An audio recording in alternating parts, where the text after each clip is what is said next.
워렌 버핏의 투자 포트폴리오에 항상 들어가 있는 와인, 낯이 익은 문구신가요? 와인 조각 투자 관련 광고에서 요즘 종종 볼 수 있는 문구입니다. 주식, 부동산에 이어 투자 포트폴리오 다각화를 위해 미술, 위스키, 와인 등으로 많은 사람들이 관심을 돌리고 있는데요. 와인, 정말 돈이 될까요? 결론부터 말하자면 돈이 되긴 됩니다. 그것도 상당히 많이 됩니다. 역사적으로도 와인의 평균 가격은 떨어진 적이 없죠. 하지만 대한민국의 누군가가 와인 투자를 저에게 묻는다면 저는 100이면 100 하지 말라고 합니다. 지금부터 그 이유를 살펴보겠습니다. 당신이 와인 투자를 하면 안 되는 이유. 첫 번째로 대한민국 와인 시장의 특수성입니다. 대한민국은 전 세계에서 주류 세금이 가장 높은 나라 중 하나죠. 이유는 바로 특이한 세금 구조 때문인데 대부분의 나라들은 용량의 세금을 부과하는 종량세를 사용하거나 도수, 주종 등의 세금을 부과합니다. 그 반면 대한민국은 가격을 기준으로 세금을 부과하죠. FTA가 적용이 되지 않는다면 구매가의 60에서 70%를 이미 세금으로 날리고 시작한 셈입니다.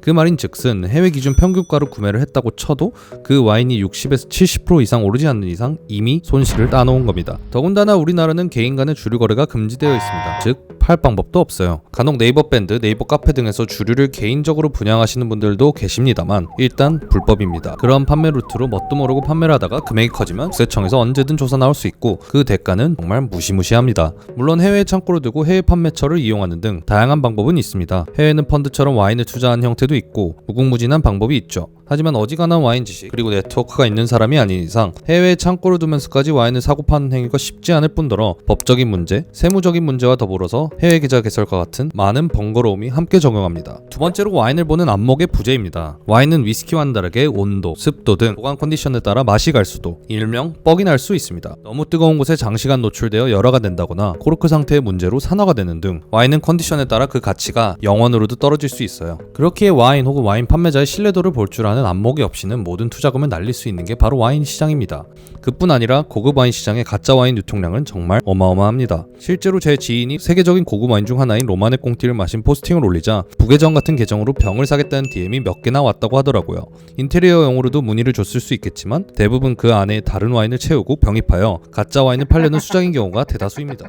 실제로 해외의 많은 미슐랭 식당들이 로마네 꽁티 같은 와인을 업장에서 구매하여 드셨어도 병을 가져갈 수 없게 되어 있는 이유도 이러한 이유 때문이죠. 3천만원짜리 투자용 와인을 구매하였는데 가짜라니 식은땀이 절로 나죠? 이처럼 와인은 어마어마한 공부량이 필요합니다. 마지막으로 와인을 제값에 구매할 네트워크의 부재입니다. 첫 번째 이유에서 말했듯이 우리나라는 고급 와인을 구매하기에 좋은 시장은 아닙니다. 심지어 그나마 합리적으로 팔던 곳들도 정부가 나서서 비싸게 파는 곳들과 가격 통일을 시키는 어처구니 없는 시장이죠. 그렇다면 해외에서 해당 와인들을 구매해야 되는데 해외라고 모든 매장에 고급 와인들이 즐비되어 있는 것은 아니며 있다고 한들 모두 합리적인 금액으로 팔고 있는 것은 아닙니다. 그렇다고 합리적인 가격에 파는 아무 매장에서 구매하기엔 가짜 와인 리스크도 있습니다. 영상 초반에 나온 워렌 버핏 정도의 네트워크라면 모든 와인을 제값에 구매할 수 있겠죠. 하지만 여러분은 아닙니다. 실제로 와이너리에서 직접 구매하려면 고급 와인의 경우 대기가 몇 년이 걸리기도 하고 또 그런 웨이팅이 없는 경우에는 시장가보다 비싸게 파는 경우도 많습니다. 그렇다면 제값에 믿을 만한 곳에서 어떻게 구할 수 있느냐? 뭐 여러 가지 방법이 있겠지만 가장 간단한 방법은 돈입니다. 한 번에 많은 양을 구매하겠다고 와이너리 혹은 인증받은 유통사와 협의를 보는 것이죠. 적게는 몇 천만 원, 많게는 억 단위의 구매가 이루어져야만 성사가 가능한 일입니다. 결국 돈과 네트워크 모두가 필요한 시장이 바로 이 와인 투자 시장입니다. 그럼에도 와인 투자를 하고 싶으시다 혹은 와인 시장에 대해서 알고 싶으시다면 구독! 사실 유튜브를 할지 말지 정말 고민이 많았습니다. 하지만 주변엔 생각보다 많은 분들이 와인으로 일명 눈탱이를 맞고 있는 모습을 많이 봤고 또 심지어 업계 종사자가 소비자를 대상으로 우롱을 하는 모습, 조각 투자라는 명목 아래 이루어지는 와인 사기 등을 보다 보니 테이스팅 위주 컨텐츠가 아닌 이런 관점에서 와인을 알려주는 사람도 있어야겠다 싶어서 나섰습니다. 저는 앞으로 매주 와인의 가격 변동, 뉴스 등을 업로드하고 실제 와이너리들을 방문해보는 등 다양한 와인 컨텐츠를 업로드할 예정입니다. 본업과 별개로 부업으로 와인 업계에 있는 사람으로서 좀 더 적나라하게 와인에 대한 이야기들을 다룰 예정이오니 많은 기대 부탁드리겠습니다. 와켓이었습니다.